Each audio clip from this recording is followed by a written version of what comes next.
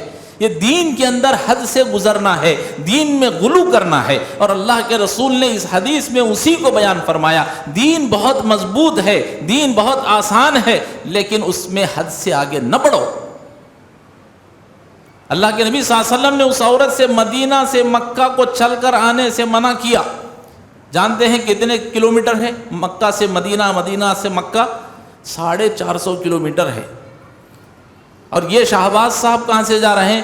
کیرلا کا ایک گاؤں ہے، اس کا نام ملا پورم ہے، وہاں سے نکل کر کے یہ ہندوستان کا بارڈر ہو کر پاکستان، پاکستان سے ایران، ایران سے عراق، عراق سے کویت، کویت سے پھر مکہ، 5 کنٹریوں کے بارڈر کراس کر کے انہیں جانا پڑے گا۔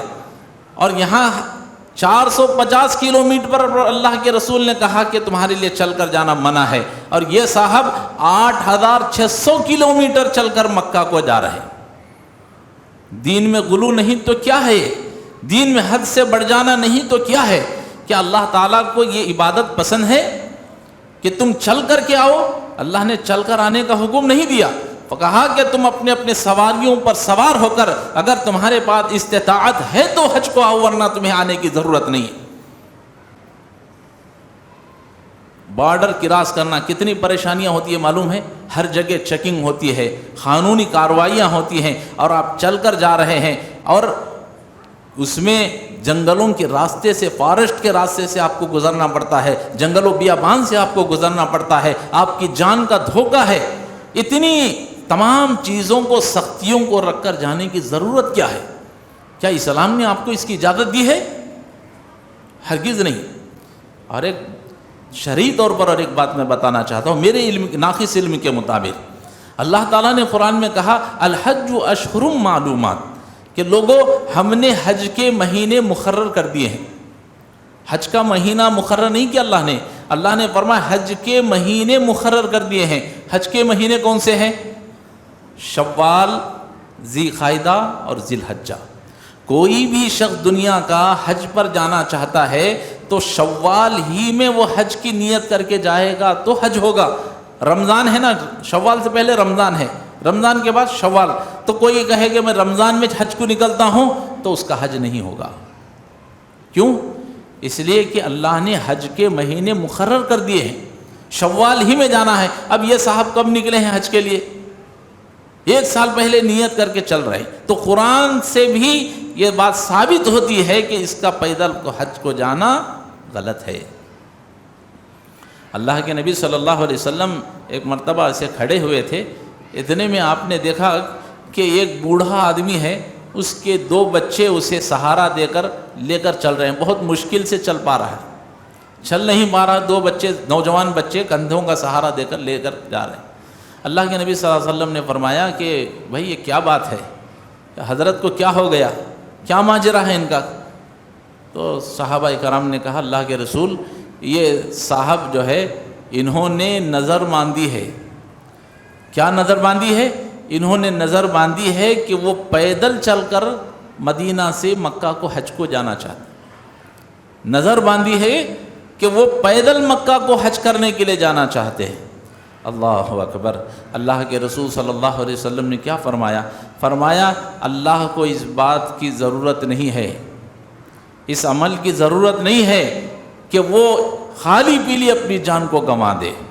اللہ کو اس کے جان کی ضرورت نہیں ہے، اس کے عمل کی ضرورت نہیں ہے، اس لیے کہ دین میں حد سے آگے بڑھنا یہ غلو ہے، اور اللہ کو یہ غلو پسند نہیں۔ اللہ کے رسول نے صاف فرما دیا، اس بات کو سن لو کہ اس عمل کی اللہ کو ضرورت نہیں ہے، اور یہ اگر جان بھی ہلاک کر دیتا ہے اللہ کے راستے میں چلتے ہوئے تو اللہ کو اس کی جان کی بھی کوئی فکر نہیں۔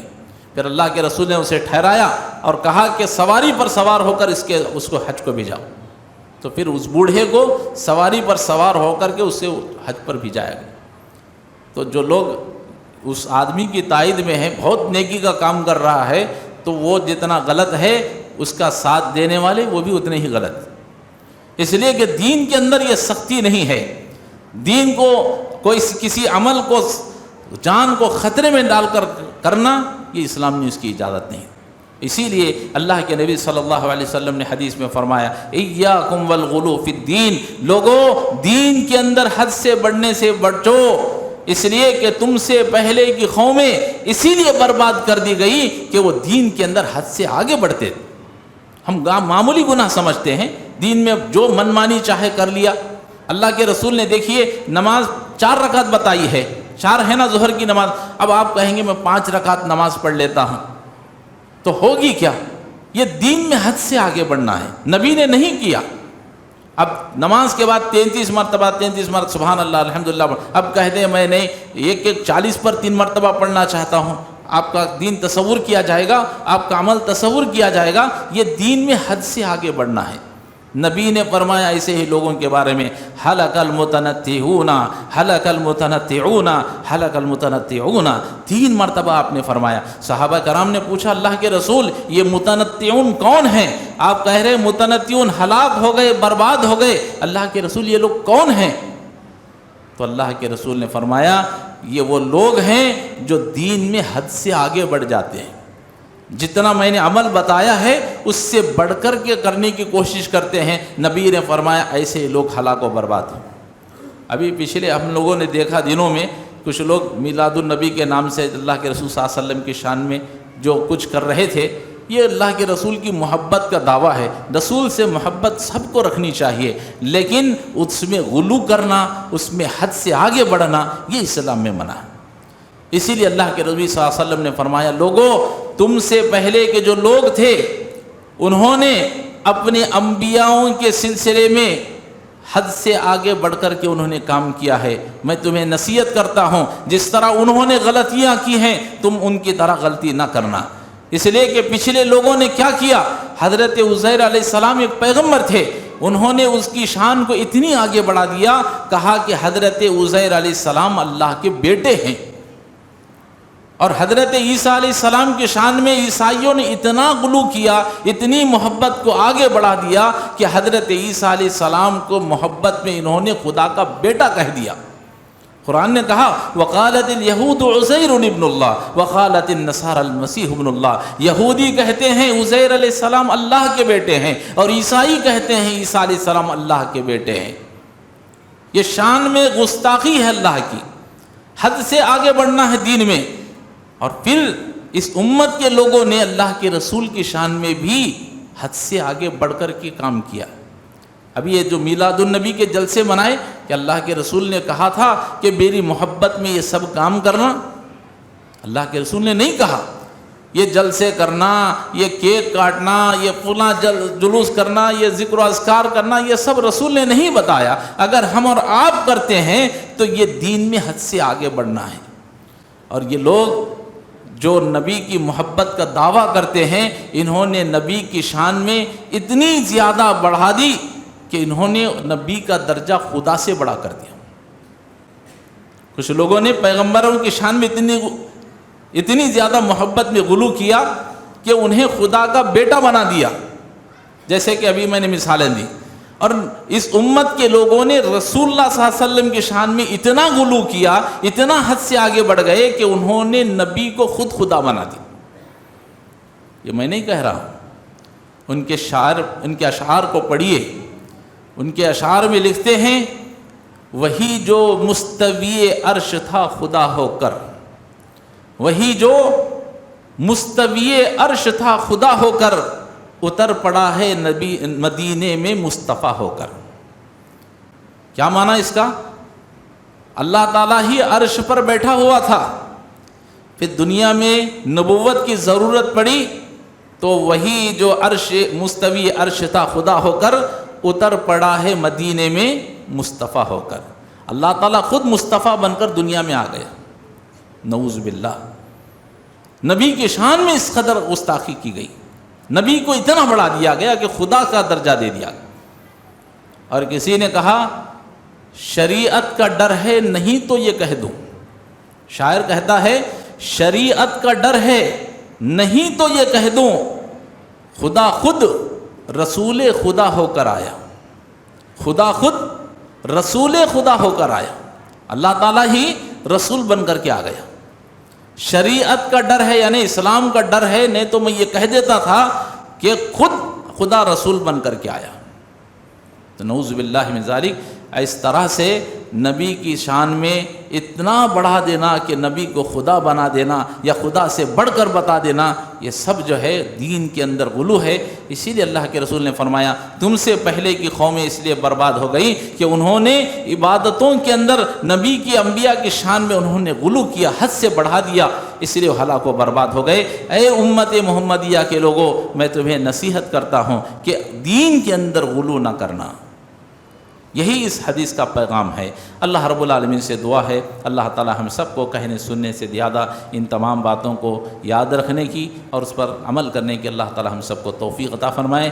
اللہ اور اس کے رسول نے جتنی عبادت بتائی ہے اتنا ہی ہمیں عمل کرنے کی توفیق عطا فرمائے، اور نبی کی شان میں یا عبادتوں میں حد سے آگے بڑھنے سے اللہ تعالی ہمیں بچنے کی توفیق عطا فرمائے، آمین۔ وآخر دعوانا الحمدللہ رب العالمین۔ بارک اللہ لنا ولکم فی القرآن العظیم ونفعنا وإياكم بالآيات والذكر الحكيم إنه تعالى جواد كريم ملك ورحم عليم رب حليم۔